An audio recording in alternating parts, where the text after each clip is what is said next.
তেলিয়ামুড়া মহকুমার বিভিন্ন এলাকাতে বন্য হাতির আক্রমণে নতুন কোনো ঘটনা নয়, তবে আশ্চর্যের হলেও সত্যি। যখনই কোনো না কোনো প্রকারের ঘটনা সংঘটিত হয়, তখন বিভিন্ন প্রকারের আধিকারিক থেকে শুরু করে রাজনৈতিক দলের নেতা নেত্রী এমনকি প্রশাসনিক ব্যক্তিত্বরা ঘটনাস্থলে উপস্থিত হয়ে বিভিন্ন প্রকারের ব্যবস্থা গ্রহণের আশ্বাস দিয়ে থাকেন। তবে আদতে এই প্রকারের আশ্বাসগুলো যে কতটা অন্তঃসার শূন্য তা আরও একবার প্রমাণিত হয়েছে তেলিয়ামুড়ার কৃষ্ণপুর বিধানসভার অন্তর্গত কপালীটিলা এলাকায়। শনিবার রাতে বন্য দাঁতাল হাতির আক্রমণে কপালীটিলা এলাকার অমল চৌধুরীর একটি গবাদি পশুর মৃত্যু হয়। এ ঘটনার পরিপ্রেক্ষিতে এলাকার সাধারণ মানুষের অভিমত হচ্ছে, তারা কিভাবে বাঁচবেন, যেভাবে প্রতিনিয়ত হাতির আক্রমণে তাদের কৃষি জমি নষ্ট হচ্ছে, মাঝে মধ্যে প্রাণহানির মতো ঘটনা ঘটে। গবাদি পশুর উপর আক্রমণ করছে হাতির দল। স্থানীয় মানুষের অভিযোগ, বন্য হাতির যন্ত্রণায় অতিষ্ঠ তারা।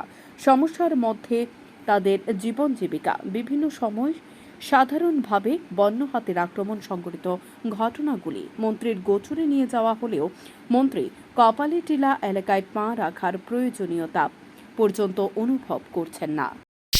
আমরা মর্নিংপুর কপালীটিলা কালকা রাতের বেলা গুরুডা আইবার সময় হাতি দল বাহিনী অ্যাটাক করছে। অ্যাটাক করে গুরুডারে এখানে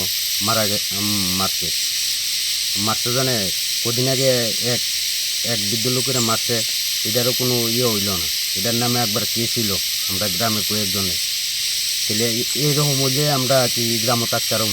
আমরা তো কৃষিকাজ করে চলি, কৃষিকাজ গরু পালন করে চলি।